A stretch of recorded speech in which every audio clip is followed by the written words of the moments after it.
Welcome back. Thom Hartmann here with you, and Congressman Mark Pocan on the line with us for the hour, taking your calls. Linda in Denver, Colorado. You're on the air with Congressman Pocan.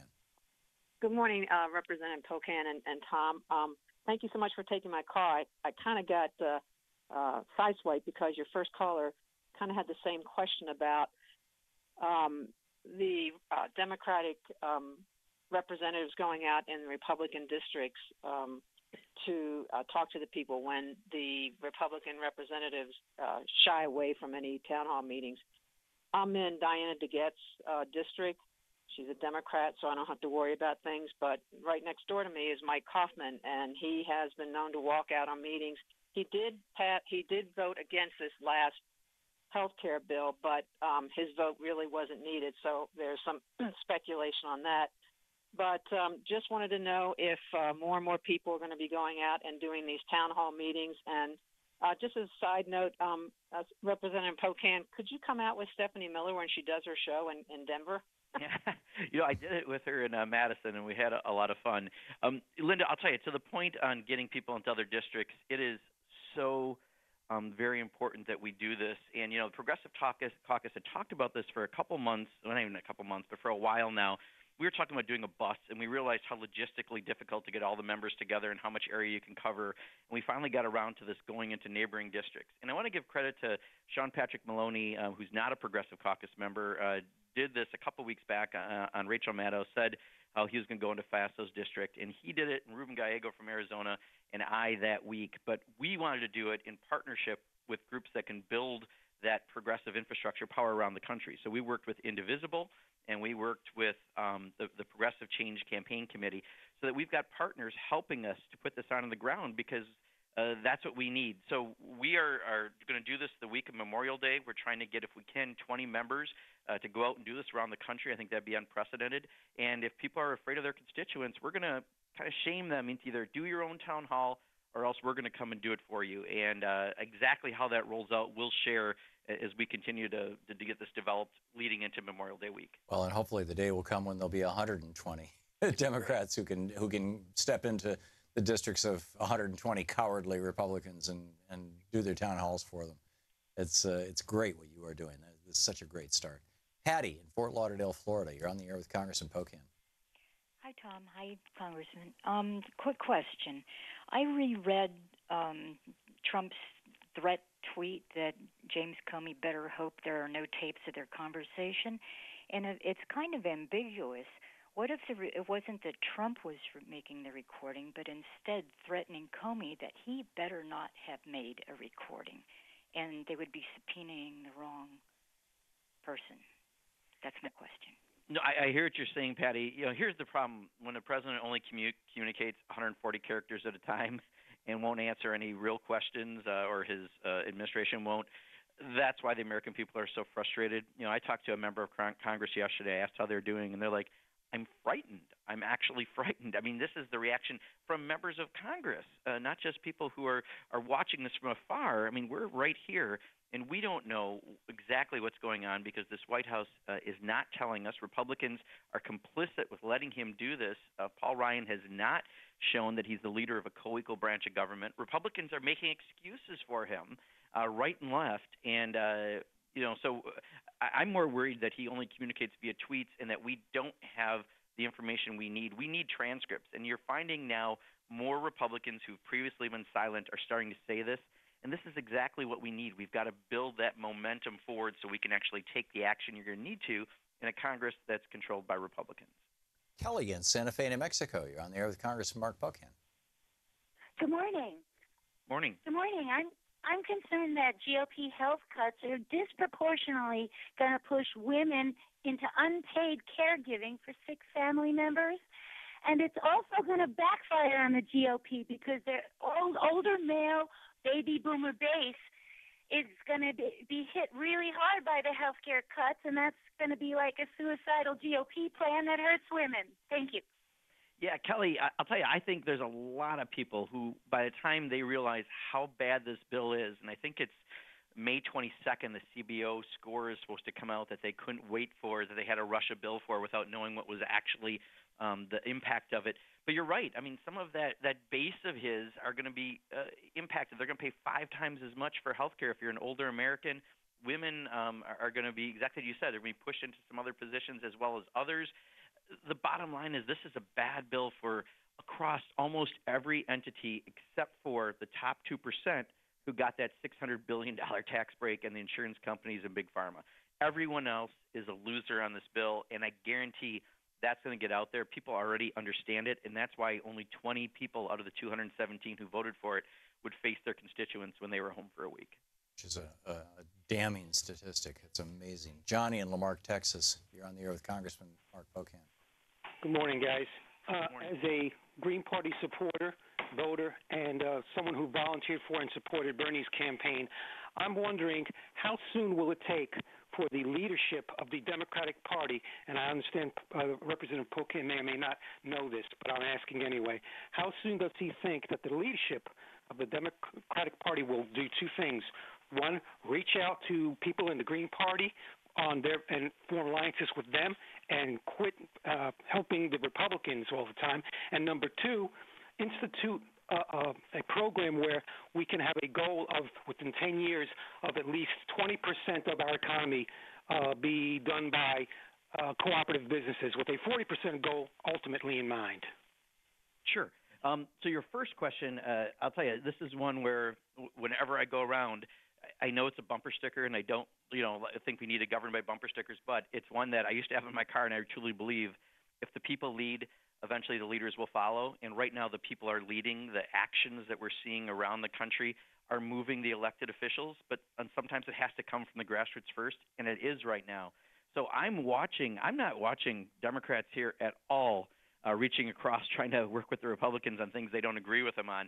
Instead, what I'm seeing is we are doing things like going into people's districts and saying, why are you allowing Donald Trump to do what he's doing? Why did you vote for a health care bill that's going to drop tens of millions of people? So I think the activism is paying off. We just need to keep that pressure up. This activism is having a great impact. And then just secondly, I think part of our job, and I co-chair of the co-ops caucus that we have in Congress, is just letting people know exactly what those different business models are and how we can kind of continue to have those ideas grow and prosper. I think that one's probably a little bit more of an educational effort just because of, this week alone we're dealing with Comey in Russia and, go down there all the rest. By the time you get to conversations about cooperatives, it's pretty far down on the list.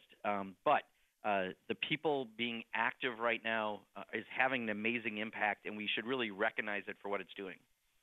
Randy in Ottawa, Iowa, you're on the air with Congressman Pocan. Good morning. Tom, may I give you a short message before I get into what I have for Mr. Pocan? If it's very short. Okay. Yesterday you commented about the Democrats that got up, or the Bernie supporters that were up in arms over the guy they were supporting in that they him and Heath Mello, in Omaha. Yeah. Well, the thing of it is he is Republican light and a tax cutter. But on that weekend, the incumbent mayor, the Republican, was having Scott Walker in town. So the thing of it was that the Democratic Party is endeavoring to go head-to-head with the entrenched Republicans, and it's not all bad. Yeah. So, okay. Randy, to Congressman Pocan, please. Yeah. Okay, Mr. I watched C-SPAN this morning, and I can't believe how many. I'm not going to go there. On Jim Comey, I watched the 60 Minutes interview over again, and I was very impressed. And when I look at the notes that have just surfaced, Randy, we have 1 minute till the break. Ask a quick question, please. I'll get with it. There is that was just work product. So Trump called for the hacking of the DNC. Trump proclaimed he was a deal maker and he had the best deals, which I believe he was trying to make a deal with Comey. And the elections were skewed through interstate cross-check. I don't know how you get all of that in there, but we need a special prosecutor, and it doesn't need to stop with the Russian investigation. It needs to go into the taking. Got it. Randy, I've only got 20 seconds left for the congressman. Sir. Yeah, Randy, I'll tell you. So I agree there's many things that we need to have change on, but I think the special prosecutor on Russia right now ties in a lot of these other threads and is probably the biggest issue that if you're going to have some real change we're going to need to get to the bottom of this issue, and that's why it's getting all the attention and priority. Yeah. Well, and the special prosecutor investigating Russia connections between the Trump campaign, those, and looking at whether Trump broke the law with regard to, obstruction of justice with Comey. Are those conflated?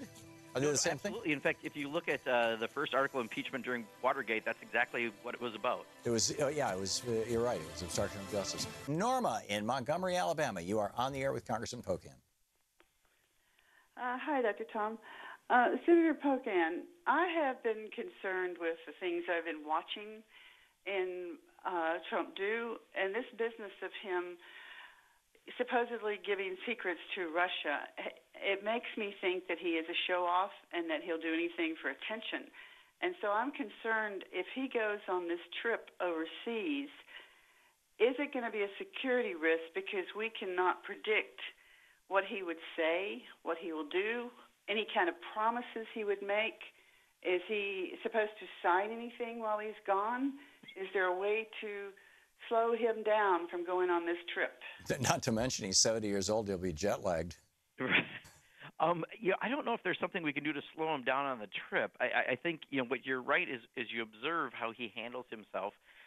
Clearly, he has zero experience, surrounded by people who largely have zero to little experience, and it's just showing. And the fact that he doesn't understand what classified information is. He attacked Hillary Clinton during the campaign for it. Now he's doing what I would argue is far worse in letting out information and making it so our allies can't trust us. Let's just hope he doesn't completely step in it while he's overseas. And, I hope when he's in Saudi Arabia he doesn't commit to anything like bombing in Yemen because 55 of us in a bipartisan way have reached out to him and said, before you do anything, you better reach out to us in Congress. And I do worry about what promises he could make when he's overseas. Yeah, it's almost like we have to pray for Trump's success simply because the stakes are so high for our nation. Anyway. Desiree in Concho, Arizona. Desiree, you're on the air with Congressman Pocan. Hi.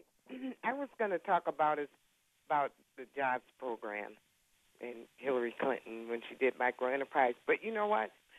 I want to talk about Trump was on television today on CNN.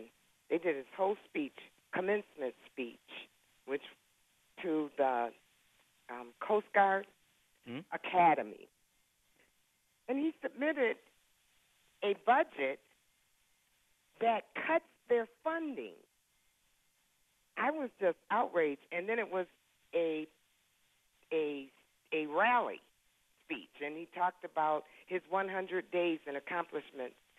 When Congressman Pocan, and good morning to both of you, when is the Republican Congress going to be fed up with this president?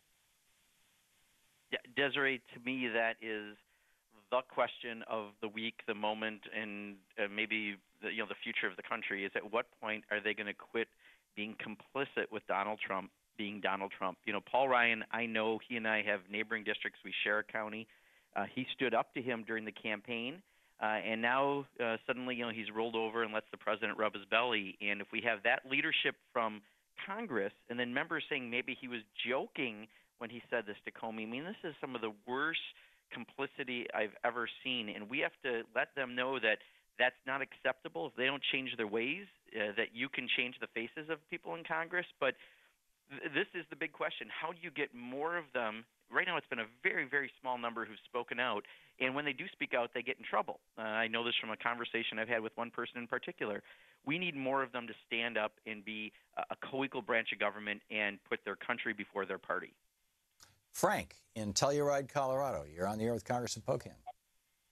Hi, my name is Frank Winter, and I wanted to say, I think the press is completely doing our country and President Trump a disservice, and that every single thing is basically a pile-on politics. I was always a Democrat. I went to UC Santa Cruz. I always considered myself a liberal. I voted for Trump, and I think it's awesome to see somebody shaking up the entire democratic system right now.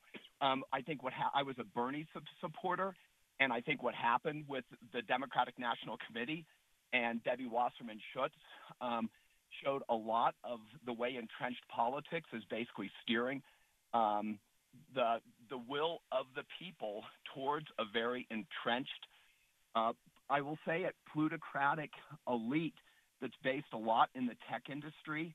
And I think that, like, I don't really care about Comey. I don't really care about a lot of things like healthcare. It is horrible that Trump jumped in on that because Obamacare was basically had so many flaws and so many problems, it really was going to need to be reworked.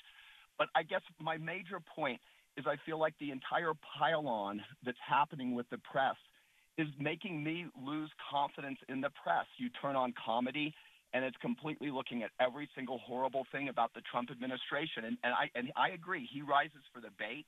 He's an easy target. But at the same time, the jobs reports are great. The stock market is booming. There's been a lot of confidence that's come around. And I think there's a whole lot of people. There's 70 million people that voted for Trump. And we all feel that we've become disenfranchised in our own country. And a lot of, like, my family's been here for 150 years. We fought in all wars.